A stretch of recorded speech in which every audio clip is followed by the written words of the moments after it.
തുറന്നു പറച്ചിലുമായി മുൻ മന്ത്രി ജി സുധാകരൻ.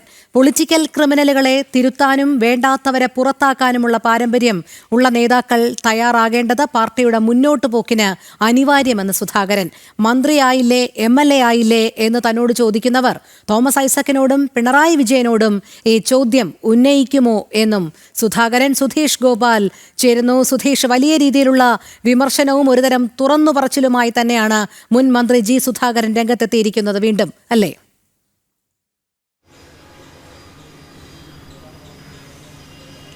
രോഹിണി, അങ്ങനെ തന്നെയാണ്. തന്നെ നിരന്തരമായി അവഹേളിക്കുന്ന അത്തരം പാർട്ടിക്കുള്ളിൽ തന്നെ ഉള്ളവരുണ്ട്. അതിനെ പിന്തുണയ്ക്കുന്ന ജെയിംസ് സാമുവലിനെ പോലുള്ള ഡിവൈഎഫ്ഐയുടെ ജില്ലാ സെക്രട്ടറിമാരുണ്ട്. അത്തരം ആൾക്കാർ ഇതിൻ്റെ പിന്നിൽ പ്രവർത്തിക്കുന്നവർ, ഇവരെല്ലാം മുഖംമൂടി അണിഞ്ഞു നിൽക്കുകയാണ്. അത്തരം ഒരു മുഖംമൂടിയുടെ ആവശ്യമില്ല. തൻ്റെ രാഷ്ട്രീയ പ്രവർത്തനം മുൻപുണ്ടായിരുന്നവരെ ആദരിച്ചും ഒപ്പം നിൽക്കുന്നവരുമായി സഹകരിച്ചും പിന്നീട് വരുന്നവരെ കൈപിടിച്ച് കൂടെ നടത്തിയും ഉള്ളതാണ് തൻ്റെ രാഷ്ട്രീയ പാരമ്പര്യം.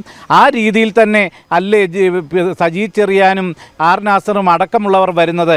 ആ രീതിയിൽ പുതിയ തലമുറ വരേണ്ടതില്ലേ? താൻ ഈ പറയുന്നതെല്ലാം ഒരു തിരുത്തലിന് വേണ്ടിയാണ് എന്ന മുഖവരയോടെയാണ് കൃത്യമായും തന്നോട് കാണിക്കുന്നതും. അതോടൊപ്പം തന്നെ പാർട്ടിക്ക് ഇന്ന് വന്നിട്ടുള്ള അപജയങ്ങളടക്കം, പുതിയ പാർട്ടി അംഗങ്ങളിലടക്കമുള്ളവരിലുള്ള അപജയമടക്കം തുറന്നു പറഞ്ഞുകൊണ്ട് ജി സുധാകരൻ രംഗത്തെത്തുന്നത്. അതിൽ ഏറ്റവും പ്രധാനം പൊളിറ്റിക്കൽ ക്രിമിനലുകൾ, അത്തരം ആൾക്കാർ, അവർ ആ സമീപനം നിർത്തിയില്ലെങ്കിൽ ഒരു തെരഞ്ഞെടുപ്പിലും അവർക്ക് ജയിക്കാൻ കഴിയില്ല. അവരെ വെച്ചുകൊണ്ട് പാർട്ടി മുന്നോട്ട് പോയാൽ വലിയ അപകടമാവും. ഇത്തരം ആൾക്കാരെ തിരുത്താൻ കഴിയുന്നില്ലെങ്കിൽ വേണ്ടാത്തവരെ പുറത്താക്കാൻ പാരമ്പര്യമുള്ള ഇപ്പോൾ നേതൃനിരയിലുള്ള നേതാക്കൾ തയ്യാറാവണം എന്ന ആവശ്യമാണ് ഉന്നയിക്കുന്നത്. അതോടൊപ്പം തന്നെ എന്ത് നടക്കുന്നു എന്നത് അത് കൃത്യമായി വിശകലനം ചെയ്യാൻ നേതൃത്വത്തിന് കഴിയണം. അത്തരത്തിലുള്ള കാര്യങ്ങൾ തെറ്റുകൾ ഉണ്ടെങ്കിൽ തിരുത്തി മുന്നോട്ട് പോകാൻ കഴിയണം. അത്തരം കാര്യങ്ങൾ ശ്രദ്ധിക്കാനും പറയാനും ആരുമില്ലാത്ത ഒരു സാഹചര്യമുണ്ട്. അതിൽ മാറ്റം വരണം. അതോടൊപ്പം തന്നെ താൻ മന്ത്രിയായതല്ലേ, MLA ആയതല്ലേ എന്നൊക്കെ നിരവധി പേർ ചോദിക്കുന്നു.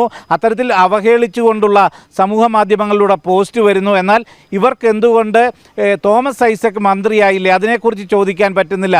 ഗവേഷണ കേന്ദ്രത്തിൽ നിന്ന് നേരിട്ട് വന്ന് മന്ത്രിയായ തോമസ് ഐസക്കിനോട് ചോദിക്കുന്നില്ല? 80 പിന്നിട്ട മുഖ്യമന്ത്രി പിണറായി വിജയനോട് ചോദിക്കുന്നില്ല? ചോദിക്കണമെന്നല്ല, പക്ഷേ അത്തരം ആൾക്കാരോട് ചോദിക്കാൻ കഴിയാത്തത് തന്നോട് മാത്രം എന്തുകൊണ്ട് ചോദിക്കുന്നു?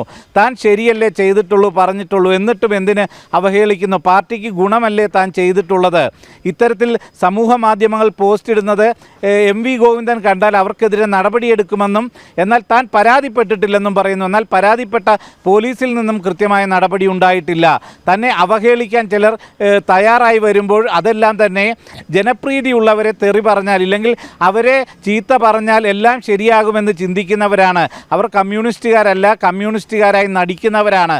എന്നെപ്പോലുള്ള കമ്മ്യൂണിസ്റ്റുകാരെ ഇത് ബാധിക്കുന്നതല്ല തുടങ്ങി വളരെ കൃത്യമായ അക്കമിട്ട് നിരത്തിക്കൊണ്ടുള്ള മറുപടിയാണ് ജി സുധാകരനെ അവഹേളിക്കുന്നവർക്കും ഇന്നത്തെ പാർട്ടിയിലെ പോക്കിനും. ജി സുധാകരൻ തന്നെ ചോദിക്കുന്നു, ഇപ്പോൾ ഈ സമൂഹ മാധ്യമങ്ങളിലൂടെയും മറ്റും അവഹേളിക്കുന്ന അവർ ഈ നേരത്തെ വന്ന അടിയന്തരാവസ്ഥ പോലൊരു ഘട്ടമുണ്ടായാൽ അവർ എങ്ങനെ നേരിടും ആ പ്രശ്നത്തെ? അവർ എന്ത് ചെയ്യും? അതിനുള്ള പ്രാപ്തി അവർക്കുണ്ടോ? അവർ കൃത്യമായി ജനങ്ങളുമായി സംവാദിച്ച് ജനങ്ങളുടെ പ്രശ്നത്തിൽ ഇടപെട്ട് മുന്നോട്ട് പോകുന്നുണ്ടോ? അത്തരം രീതിയിലേക്ക് മാറണം. പാർട്ടി ക്ലാസുകൾ ശക്തമാകണം. ആ രീതിയിൽ പാർട്ടിക്കുള്ള ഇപ്പോൾ നേരിടുന്ന പ്രശ്നങ്ങൾ, അതോടൊപ്പം തന്നെ ജനപ്രീതി, ജനങ്ങളുടെ ജനവിധിയുടെ അടിസ്ഥാനത്തിൽ എല്ലാത്തിനും മുകളിൽ കയറിയിരുന്നു കൊണ്ട് എന്തും കാണിച്ചാൽ അത് രാഷ്ട്രീയമാവില്ല. കൃത്യമായി തന്നെ ചെയ്യേണ്ട കാര്യങ്ങൾ ചെയ്യണം. ഇത്തരം പൊളിറ്റിക്കൽ ക്രിമിനലുകൾ അവർ എത്ര ഉറഞ്ഞു തുള്ളിയാലും ഒന്നും സംഭവിക്കില്ല. അവരുടെ മുഖം മൂടി ജനങ്ങൾ കീറുക തന്നെ ചെയ്യും.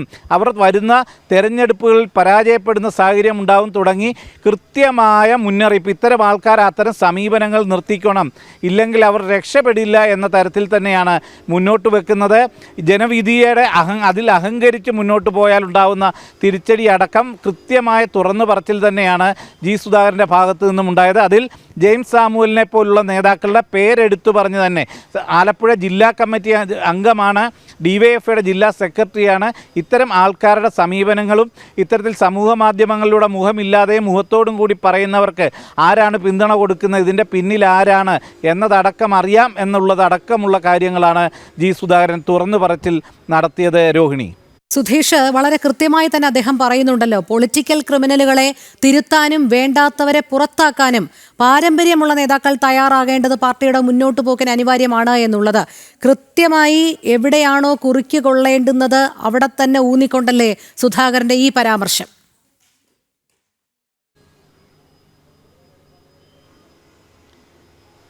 രോഹിണി, അങ്ങനെ തന്നെയാണ്. കൃത്യമായിട്ടും ജി സുധാകരൻ അറിയാം ജി സുധാകരനെ ഇത്തരത്തിൽ അവഹേളിക്കാൻ ശ്രമിക്കുന്നത് ആരാണ്, അതിൻ്റെ പിന്നിൽ ആരാണ് എന്നതറിയാം. ഇപ്പോൾ തന്നെ ഡിവൈഎഫ്ഐയുടെ ജില്ലാ സെക്രട്ടറിയുടെ പേരെടുത്തു പറയുമ്പോൾ അതിൻ്റെ കൂടെ പറയുന്നുണ്ട് ചെങ്ങന്നൂരുകാരനാണ് അയാൾ.